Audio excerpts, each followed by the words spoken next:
বাংলার মাটি এটা দুর্জয় ঘাঁটি, এটুকুই বলতে পারি। কংগ্রেসকে মানুষ চাইছে। গান ভালো গাইতে পারি না, আমি শুধু একথাই বলতে পারি যে বাংলার মাটি এটা দুর্জয় ঘাঁটি। এই বাংলার মাটিতে আমরা সবাই যারা আছি, বেসুরো গান গেয়ে তো লাভ নেই, তো যারা ভালো গান গাইতে পারেন তারা যাতে ভালোভাবে গান গাইতে পারেন সেই পরিবেশটাই কংগ্রেস তৈরি করতে চায়।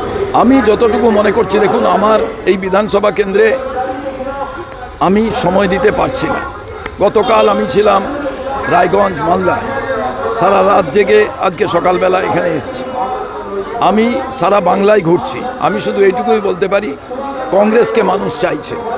তা না হলে ওয়েলিংটন জুট মিল থাকবে না, শ্রীরামপুরের ভেতরে এতগুলো জুট মিল হবে না, তাহলে আজকে দক্ষিণেশ্বরের সঙ্গে আজকে এপাশের যে আমাদের ব্রিজ, এই ব্রিজগুলো কেউ থাকবে না। তো সার্বিক উন্নয়নের ক্ষেত্রে আজকে প্রয়োজন। অনেকে অনেক কথা বলছেন, কিন্তু বেকার ভাইদের কথা কিন্তু কারুরই, ওই বেকার ভাতার কথা কিছু বলা আছে, কিন্তু তাদের পার্মানেন্ট সলিউশনের কথা কেউ কিন্তু বলছেন না। আমার মনে হয় আশু সমস্যার সমাধান করার জায়গা হচ্ছে এই বেকার ভাতার পরিবর্তে ওয়েলথ জেনারেট করার একটা পরিকল্পনা, যা বিজেপি করছে না, যা তৃণমূলও করছে না। আমি চাই পশ্চিমবঙ্গে শিল্প হোক এবং এখানে ডানকুনি কোল কমপ্লেক্স আবার ভালোভাবে যেটা সচল হতে পারে।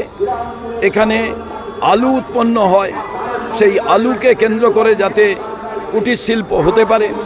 আমি এখানে মাঝারি বড় অনেক ধরনের শিল্পের কথা আমি 2016 সালে বলেছিলাম।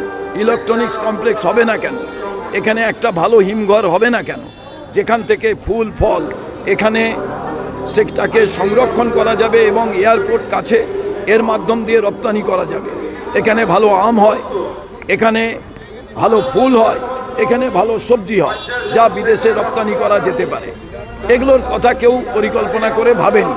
তাই আমি যদি এখানকার মানুষের কণ্ঠস্বর হয়ে, আওয়াজ হয়ে বিধানসভায় যেতে পারি, আপনাদের কাছে আমি বলছি, আপনারা আগামী দিনে দেখবেন যে এই জায়গা কেমনভাবে উন্নত করা যায়, কেমনভাবে একে সচল করা যায়।